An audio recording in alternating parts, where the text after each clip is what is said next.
saya mau nanya dong ke Bang Ivan. Bang Ivan, apa nih harapannya kepada BTNGR dan juga teman-teman pendaki setelah akan dibukanya nanti pendakian jalur Rinjani di 1 April mendatang? Apa nih harapan atau pesan-pesan yang ingin Bang Ivan sampaikan buat teman-teman semuanya dan juga BTNGR? Ya, harapan kami dari Pemulung Sultan sebenarnya udah dari dulu kita mengharapkannya. Harapan kami mungkin TNGR ketat lah. Kita lihat dari khususnya perbukitan ini mungkin tak terkendali sekali. Contohnya ya bukit yang sekarang lagi viral kan. Pengunjungnya kalau bisa dikendalikan lah, jangan sampai segitunya. Karena itu sudah overload kalau menurut saya. Selain meningkatkan risiko kecelakaan, itu juga bakalan merusak lingkungan.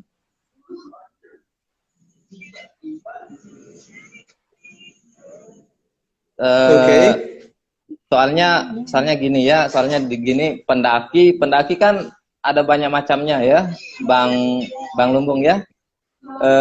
Tidak semua pendaki yang sadar maksudnya. Ya, kebanyakan kan pendaki yang sekarang ini pendaki yang baru-baru mulai mendaki. Tidak bisa juga kita salahkan. Betul.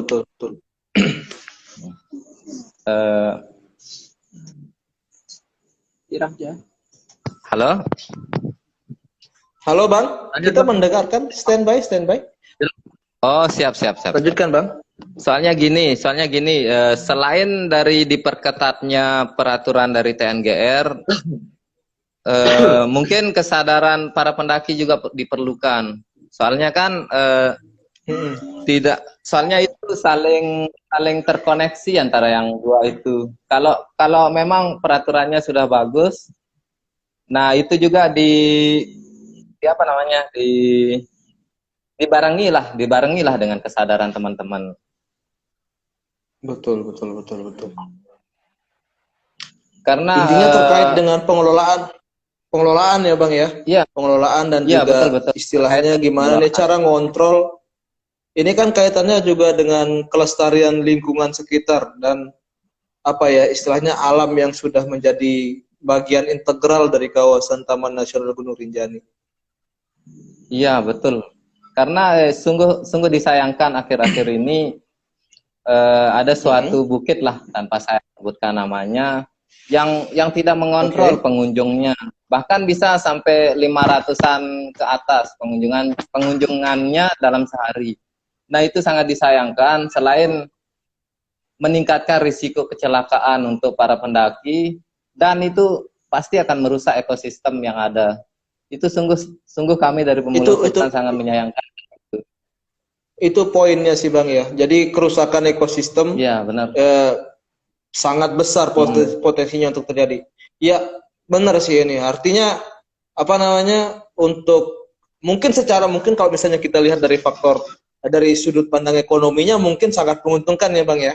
Tapi kalau misalnya dari etika ekologinya mungkin akan kita lebih pertanyakan begitu. Jadi pengelolaannya seperti apa dan juga penjagaannya seperti apa. Jadi butuh mungkin Balai Taman Nasional Gunung Rinjani juga terjun secara langsung untuk pengelolaan bukit-bukit ini ya, begitu ya? Iya betul. Memang sih untuk yang sekarang ini kalau dari pendapatannya mungkin cukup besar ya. Tapi untuk jangka panjangnya pasti sangat besar Bang. Ya, tapi untuk jangka panjangnya itu tidak bakalan bertahan lama. Gitu. Betul. Mumpung kita lihat bukit itu sangat-sangat indah, saya akui sangat-sangat indah. Nah itu harus kita jaga.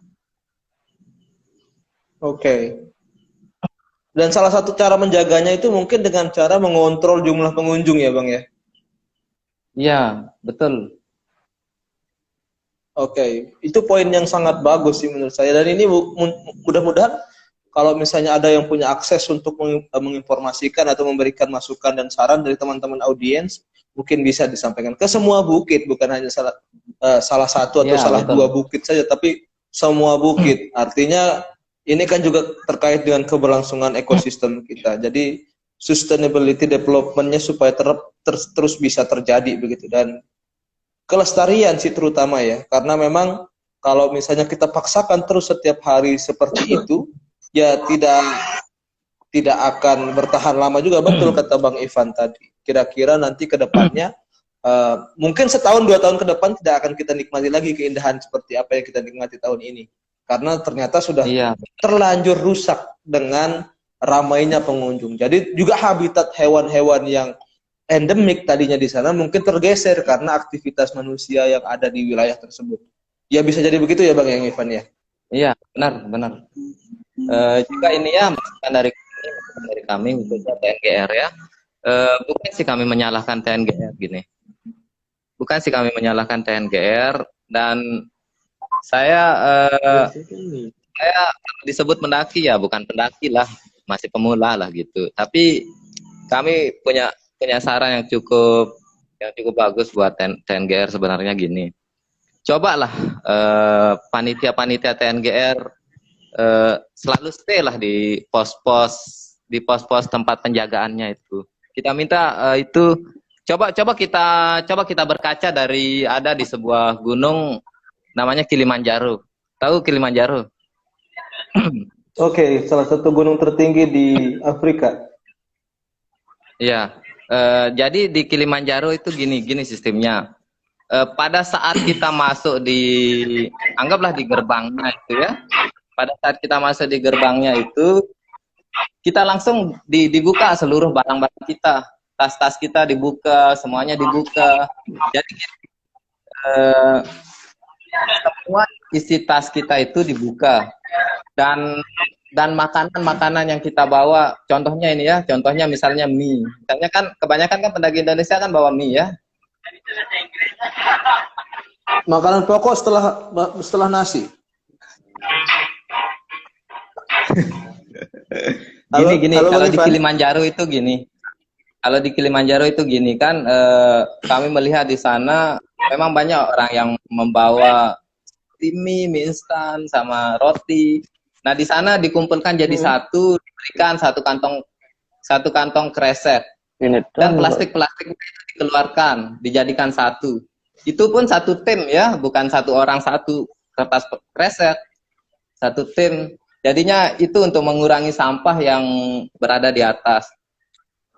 Seperti itu sistemnya di Kilimanjaro, dan terus di sana dilarang membakar apapun yang ada di sana.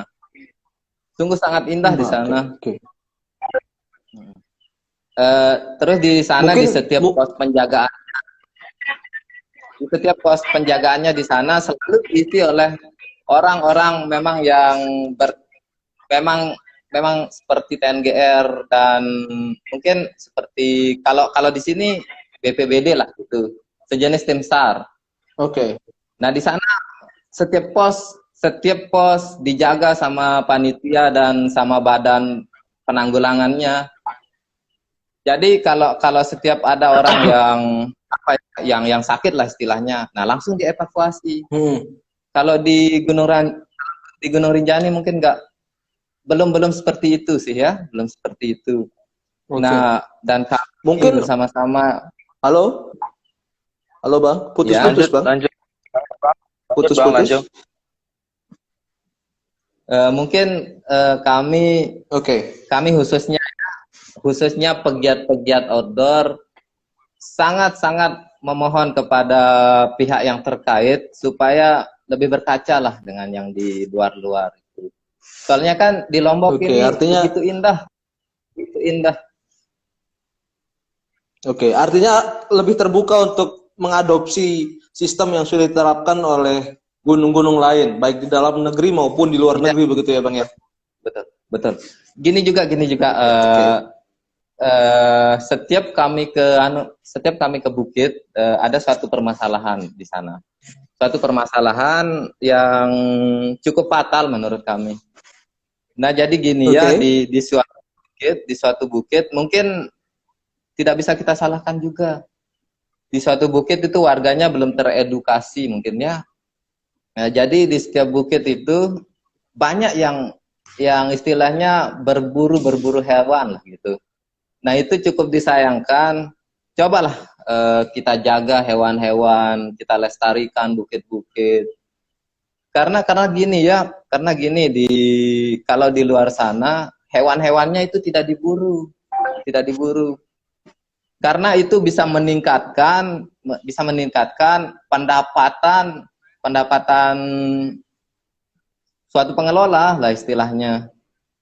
Gini ya, kalau misalnya dari pribadi saya nih, kalau misalkan saya disuruh membayar, anggaplah satu tiket untuk ke bukit yang masih asri dan yang masih hewan-hewannya masih terjaga, dan kita kan sambilan kita mendaki, kita bisa melihat hewan-hewan berlarian. Walaupun saya disuruh membayar 1 juta satu tiket, saya akan merelakan itu.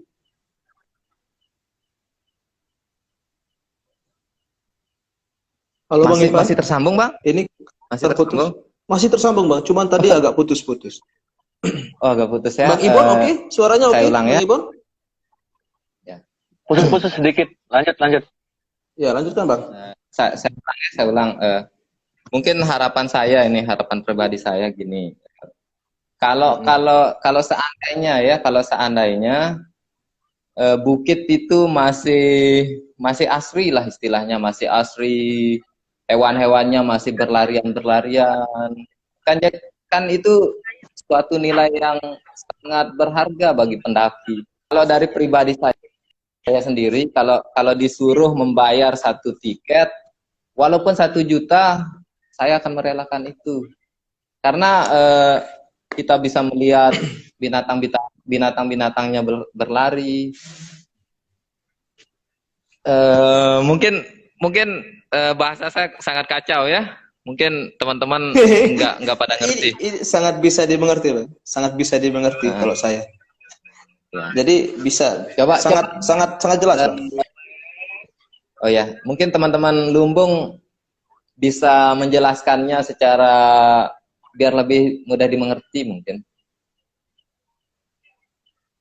Oke, ada tambahan Bang Ivan terkait dengan harapan terkait dengan harapan, dan saya anggap itu saran juga yang sangat konstruktif untuk pengelola bukit dan juga BTNGR khususnya yang menaungi semuanya. Saya mungkin salah, tapi tentu BTNGR juga tidak lepas tangan terkait dengan pengelolaan bukit-bukit yang ada di sekitar kawasan Taman Nasional Gunung Rinjani. Begitu ya Bang ya. Ada tambahan dari Bang Ivan sebelum apa ya? Mungkin cuma itu aja sih harapan kami. Oke, nanti kalau misalnya ada tambahan, jadi kita interaktif saja Bang kalau misalnya ada tambahan. Sebelum saya lemparkan ke siap. Ayo. Oke, ke Bang Ibon. Ini terkait dengan Halo. harapan dan juga istilahnya saran-saran nih. Karena kan Bang Ibon juga termasuk pegiat alam terbuka yang aktif turun naik di Rinjani begitu. Mungkin selama ini aktivitas Bang Ibon turun naik di Rinjani, tentu ada dong masukan-masukan dan kiranya ini harus banget disampaikan begitu. Mudah-mudahan seandainya BTNGR nonton ini kan bisa jadi masukan yang sangat konstruktif begitu. Bang Ibon silakan. Ya, selamat malam, salam lestari buat teman-teman yang sudah bergabung. Terima kasih buat Bang Jo dari Adventure Lumbung dan Bang Ipan dari Pemulung Sultan ID. Jadi gini, kalau harapan saya untuk kemajuan atau perkembangan TNGR atau Rinjani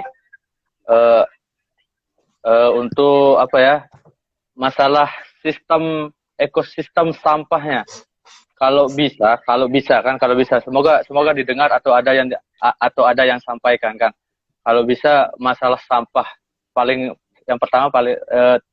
pertama masalah sampah, kalau bisa diperketat, maksudnya diperketat di pintu masuk atau pintu keluar itu harus ada penjaganya, harus ada penjaganya biar teman-teman yang bawa sampah itu terkendali gitu.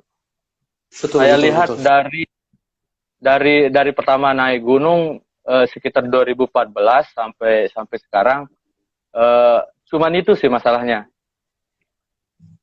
Mungkin sih agak susah sih untuk mengendalikan. Cuman kan di Balai Taman Nasional Renjani itu kan sudah banyak stafnya. Pasti dibagi-bagikan tugasnya kan. Dibagi tugasnya, ada yang di tiket, ada yang misalkan kalau ada kecelakaan, ada yang ngangkut gitu ke bawah. Terus kalau masalah sampah pasti, kalau saya lihat kebetulan saya pernah naik ke beberapa gunung di Jawa kan. Kalau boleh dibandingkan kan, Gunung Jawa sama gunung yang ada di Lombok atau bukit-bukit yang ada di Lombok, pasti kalau di Jawa itu super ketat dia dari masalah pengolahan sampah, dari naik sampai turun. Misalnya di Merbabu, Oke, hati-hati. Misalnya di Merbabu itu sistemnya pasti di tempat pembuangan akhir sampah yang ada di gunung itu pasti ada penjaganya, ada penjaga yang ngecek Betul. Sampahnya itu sesuai. Iya, apakah benar satu tim itu membawa sampahnya turun atau tidak. Ada yang cek. Sama di Mahameru juga seperti itu. Kalau dibandingkan, di Rinjani ini jauh beda dari gunung-gunung yang pernah saya daki di Jawa gitu. Jauh beda. Terus terkait dengan pengelolaannya ya Bang ya, pengelolaan sampahnya ya. Ya, terkait pengelolaan. Soalnya kalau pengelolaan sampahnya tidak efektif, berarti keasrian gunung itu pasti akan berkurang. Bukan begitu kan, Bang? Kan seperti itu kan? Saya lanjutin yang kalau sampahnya tidak terkendali, pasti gunung itu pasti akan rusak, ekosistemnya pasti rusak, gitu kan? Yang kedua masalah pendaki senior atau pendaki pemula. Banyak sekali yang membandingkan kan, banyak sekali yang membandingkan. Saya udah senior, saya udah pemula, cuman saya lihat dari sekian lama sudah mendaki, banyak sekali juga pendaki senior yang nggak sadar akan sampah, akan mengedukasi pendaki pemula gitu. Jadi niat saya membuka kan Lampa-Lampa juga ada open tripnya, ke Renjani, ke bukit-bukit, termasuk kemarin yang sudah jalan ke Bukit Daun-Daun. Pengalaman di Bukit Daun-Daun kemarin, pas membuat pamflet itu banyak sekali teman-teman, bahkan pendaki-pendaki senior maupun pemula, banyak sekali yang belum mengerti sistem open trip itu apa. Banyak yang belum mengerti apa sih open trip gitu kan. Jadi gini, maksudnya kami dari Lampa-Lampa dan teman-teman ada dari yang ngepartner kemarin ya, ada dari Iglo Outdoor, ada dari Tapa Jejak, ada dari pendaki ya Tapa Jejak, dan Daki Ikhlas, ada Marspin juga. Tujuan kami membuka open trip yang di Lombok untuk mengembangkan open trip dan mengedukasi teman-teman yang pemula gitu. Edukasi agar mereka suatu saat kalau dia naik mandiri tanpa open trip gitu, dia sudah tahu gimana sih cara naik gunung yang baik, yang benar, kayak gitu kan. Jelas, Bang? Jelas, Bang, jelas. Jelas ya. Seperti mungkin terus selanjutnya masalah masalah pendakian Renjani. Lanjut ke masalah pendakian Renjani yang sistem tiketnya belum bisa dibilang belum terlalu efektif ya, Masih ada yang nggak paham check in di mana, check out di mana gitu kan. Ada banyak sekali yang naik lewat Sembalun, turun lewat Torean sebelum sebelum resmi. Kalau sekarang kan udah resmi. Betul. Jadi kemarin pas pembukaan kemarin pertama setelah gempa lah, bisa dibilang setelah gempa banyak sekali yang naik dari Sembalun lewat turun lewat Torean, banyak yang nggak check out. Jadi merugikan diri sendiri kan, nggak bisa naik selama 2 tahun jadinya kan. Akhirnya di blacklist ya, Bang, ya. Betul. Ya, pesan saya buat teman-teman yang mau ke Renjani, tolonglah ikuti aturan dari Taman Nasional Gunung Renjani. Kalau sudah daftar online, ya turun juga baik-baik, check out biar nggak merugikan diri sendiri. Toh juga kalau ada kecelakaan kan TNGR juga nggak tanggung jawab jadinya nanti.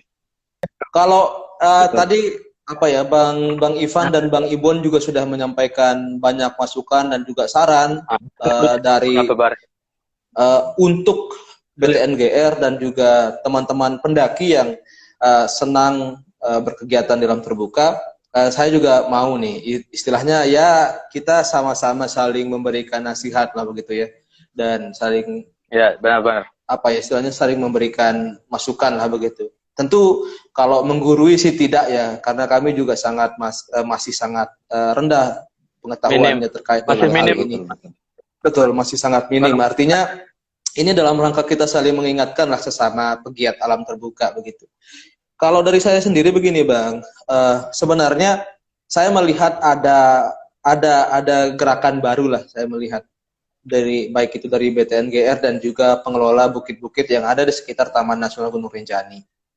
Ada gerakan itu untuk melakukan perubahan, perapian untuk memperbaiki sistem yang selama ini sudah kadung berjalan. Tapi yang menjadi masalah bagi saya adalah sekarang konsistensi.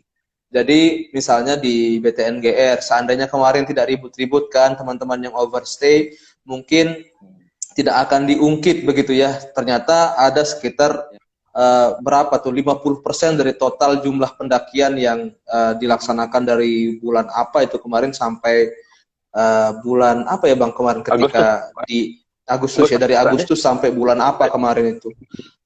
Itu kan ternyata banyak sekali yang overstay. Itu kan artinya ada kelalaian yang terjadi.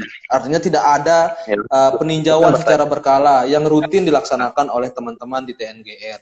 Tentu banyak sekali yang diurus oleh TNGR, tapi terkait dengan sistem ini harus menjadi perhatian utama dalam rangka untuk menekan angka pendakian yang melewati batas waktu. Jadi dibutuhkan konsistensi dan keseriusan dari BTNGR. Tentu kesalahannya bukan hanya di BTNGR begitu ya, tidak sepenuhnya merupakan salah BTNGR, tapi juga salah teman-teman yang overstay juga salah begitu ya. Artinya yang overstay sudah tahu peraturannya hanya sekian hari, tapi kenapa overstay? Justru karena ego ingin menikmati keindahan Rinjani. Ya, semua orang ingin menikmati keindahan Rinjani, berlama-lama di Rinjani begitu. Tapi karena ada aturan, jadi memang harus dipatuhi aturan tersebut. Jadi kesadaran dari kedua belah pihak itu sangat dibutuhkan, baik dari BTNGR yang menyelenggarakan pengawasan, dan juga dari teman-teman yang menjadi pendaki di kawasan tersebut. Dan alhamdulillahnya kan setelah ada istilahnya mahkamah begitu ya, penghakiman dari sekian ribu jumlah pendaki yang overstay, ada sekian persen yang di blacklist karena tidak mengkonfirmasi ke BTNGR, dan ada juga yang diputihkan kembali. Nah akhirnya kan sekarang durasi pendakiannya ditambah menjadi 3 hari 2 malam. Jadi dengan durasi ini mudah-mudahan tidak ada lagi kasus-kasus yang seperti pada tahap pembukaan pertama kemarin. Kemudian terkait dengan sampah ya, karena sampah ini adalah menjadi masalah yang sangat serius. Secara general Indonesia merupakan negara penghasil sampah yang termasuk ke dalam 5 besar negara penghasil sampah di dunia, bukan hanya di regional ya, tapi bahkan di internasional. Tentu ini bukan prestasi ya, karena prestasi itu tentu korelatif dengan positif begitu. Nah, kalau penghasil sampah ini kan justru menjadi citra buruk bagi bangsa kita. Indonesia Duta itu Guru kan Bahasa kalau kata orang kan serpihan surga yang berada di dunia. Tapi kalau misalnya surganya penuh dengan sampah, kan apakah itu yang dinamakan surga, kan begitu? Pertanyaannya kembali lagi ke sana.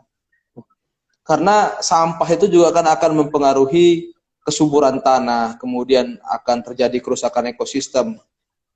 Tentu kita tidak mau ya nanti terkait dengan misalnya apa ya, mungkin kurangnya pemahaman teman-teman bahwasanya iya udah sampah sih siapa yang bakal lihat, tapi ternyata ada loh makhluk hidup lain yang juga hidup di kurung tersebut, sehingga nanti ketika dia justru habitatnya dipenuhi oleh sampah, kemana lagi dia akan mencari sumber daya makanan mereka.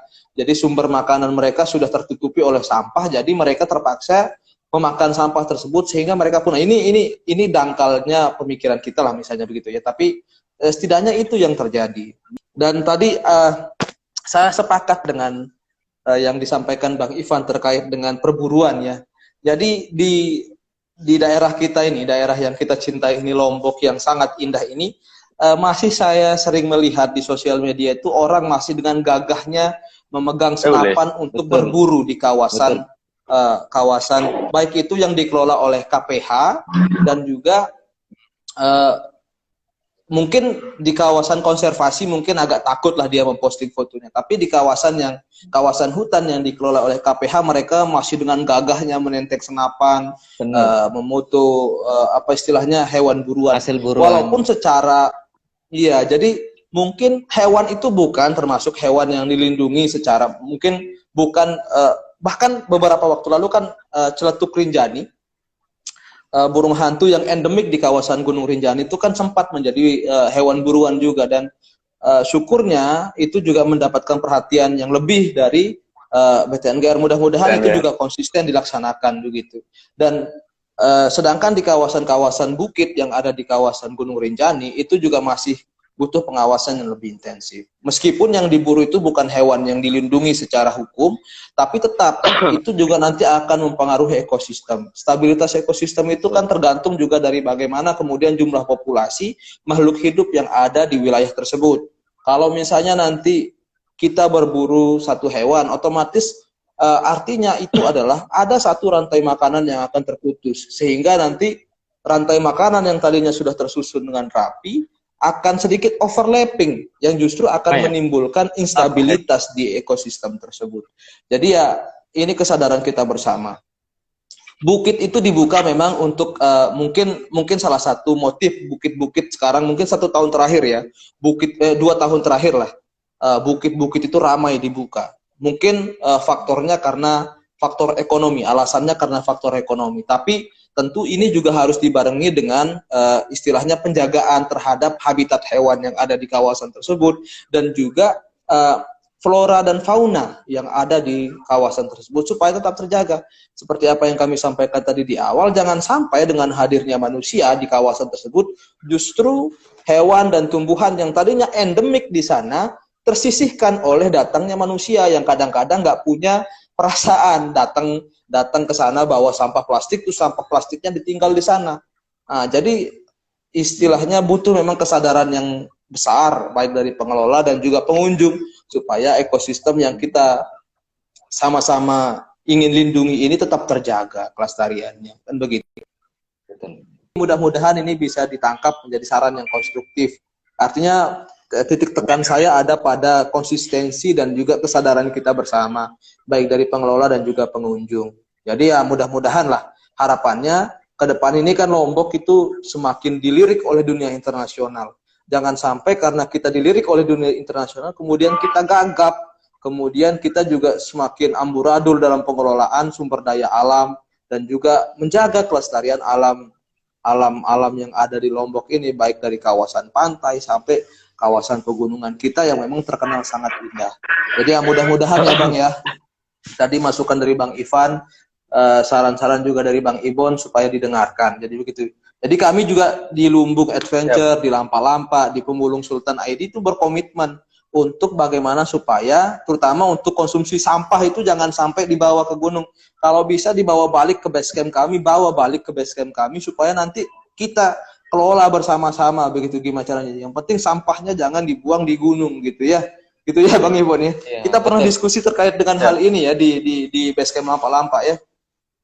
Tapi ya tetaplah kita apresiasi ya. Maksudnya walaupun misalnya banyak sampah, tapi ada pengelola yang juga rutin membersihkan, itu kita apresiasi itu. Tapi seharusnya kalau seandainya sistem pendakian kita sudah maju begitu ya, artinya pengelola tidak akan perlu lagi untuk membersihkan sampah yang dihasilkan oleh para tamu, karena tamunya juga pengunjungnya juga sudah sadar terkait dengan hal itu ya. Mungkin kedepannya ya mudah-mudahan.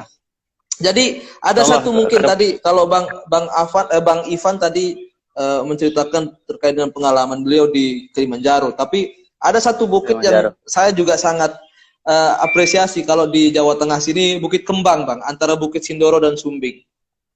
Oh, itu iya, bukit ya, Bukit Kembang itu Gunung Kembang lah kalau di sini bahasanya ya. Jadi Gunung Kembang itu kan sebenarnya kalau dihitung apa ya istilahnya, ketinggiannya masih sangat rendah, tapi pengelolaannya sangat modern menurut saya. Jadi di Gunung Kembang itu, pertama, pendaki itu tidak diperkenankan untuk membawa botol air, karena pengelola itu sudah menyediakan cerigen yang nanti harus dikembalikan kepada pengelola untuk membawa air. Kemudian, kedua, tadi, membongkar jumlah bawaan pengunjung itu, betul-betul dilakukan dan secara konsisten dilakukan. Jadi dihitung jumlah permen yang dibawa oleh masing-masing pengunjung itu berapa. Nanti baliknya harus begitu. Kemudian nanti jumlah mie instan yang dibawa oleh satu kelompok itu berapa. Nanti dihitung kembali. Kalau kurang, nggak main-main. Mereka bahkan disuruh squat jump, disuruh push up di depan orang banyak. Dan itu sebagai bentuk konsekuensi yang harus diberlakukan bagi mereka yang melanggar peraturan tersebut. Bahkan di Gunung Sindoro itu bahkan setiap rokok puntungnya itu dihitung, dan ini betul-betul dilakukan. Kemarin ketika ada teman-teman dari Lumbung Adventure yang berkunjung ke Sindoro dan juga Sumbing, itu menerapkan hal yang sama, dihitung bahkan rokok yang dibawa itu harus sesuai dengan puntung yang nanti dibawanya turun. Kalau kurang itu berarti ketinggalan di mana, itu harus dipertanggungjawabkan. Kalau lebih justru bagus, karena kan nanti artinya dia menemukan puntung rokok kemudian dia bawa turun. Nah, jadi konsistensi seperti inilah yang sangat kita butuhkan, bukan hanya dilaksanakan oleh teman-teman Rangers di TNGR, tapi juga di pengelola bukit-bukit sekalian. Mungkin di beberapa postingan sosial media kita lihat juga bukit-bukit juga sudah menerapkan hal yang sama. Tapi sekarang yang sangat dibutuhkan adalah konsistensi lagi-lagi, supaya nanti ini enggak marak bahasan kita kan, misal kamang di dende seanget-angetain manuk bener kan. Jadi jangan hanya sekedar hangat-hangat tai ayam, supaya karena itu dilaksanakan berdasarkan kesadaran terkait dengan ekosistem. Nah, jadi bukan hanya sekedar untuk ini loh kami di bukit ini mengelola sampah, tapi setelah itu diam lagi begitu kan. Ini loh di bukit ini kita sampahnya kita daur ulang ya. Jadi mudah-mudahan itu dilaksanakan secara konsisten gitu. Itu kalau tambahan dari saya. Bang Ibon, ada tambahan Bang Ibon? Ini juga penting juga sih. Kebetulan ada pemulung sultan kan kebetulan. Karena pemulung sultan kan menjual second outfit untuk outdoor. Jadi betul. Nggak masalah sih buat teman-teman yang mau pesannya kayak gimana ke bukit atau ke gunung kan. Cuman kalau bisa atau kalau boleh buat teman-teman yang suka mendaki, yang suka berkegiatan alam, kalau bisa pesannya di apa namanya? Pesannya diganti, gitu ya, kasarnya gitu diganti. Ya, diganti. Sebentar Bang Ibon. Sebentar. Ini kita bukan berarti mengendorse Bang Ivan ya yang menjual perlengkapan outdoor atau teman-teman yang lain, tapi ini karena kita memberikan masukan begitu. Ini audiens kita nanti kan netizen Indonesia kan berbahaya Bang. Jadi kayak wah ini nih mentang-mentang join begitu live-nya ini ngiklan ini kan ya gitu. Silakan Bang Ibon lanjutkan. Ini murni nasihat. Ini murni nasihat. Bukan nasihat, cuman kasihan aja kalau teman-teman pakai baju buat keseharian di rumah atau ke mana gitu, jalan-jalan yang di luar alam gitu. Kalau bisa outfit atau passionnya ya disesuaikan Disesuaikan. dengan kebutuhan apakah mau mendaki, mau ke pantai, kan beda-beda. Iya. Ya bukan untuk gaya-gayaan ya Bang ya, bukan untuk gaya-gayaan tapi untuk safety, untuk Ya. keamanan dan keselamatan. Kayak misalnya banyak teman-teman Iya, kita yang mungkin alasan di belakangnya tapi masih menggunakan celana jeans untuk mendaki, padahal itu sangat tidak direkomendasikan karena bahan jeans itu Sangat, sendiri sangat tidak bisa untuk digunakan sebagai outfit hiking begitu, karena tidak menyerap air dengan maksimal, tidak quick dry begitu. Nah, jadi menyerap air tapi tidak cepat kering begitu. Jadi itu bisa menjadi sumber hipotermia nanti ketika sudah ternyata berjalan di tengah hujan atau dingin, ternyata outfitnya basah, malah itu menjadi sumber penyakit begitu ya. Jadi bukan untuk gaya-gayaan saja teman-teman, tapi juga demi keselamatan. Oke Bang Ibon, terima kasih, sehat selalu dan tetap jaga kesehatan. Terima kasih. Amin ya. Makasih juga buat teman-teman semuanya yang sudah menyaksikan live IG kita pada malam hari ini. Assalamualaikum warahmatullahi wabarakatuh. Salam lestari. Yo, lestari. Waalaikumsalam warahmatullahi wabarakatuh.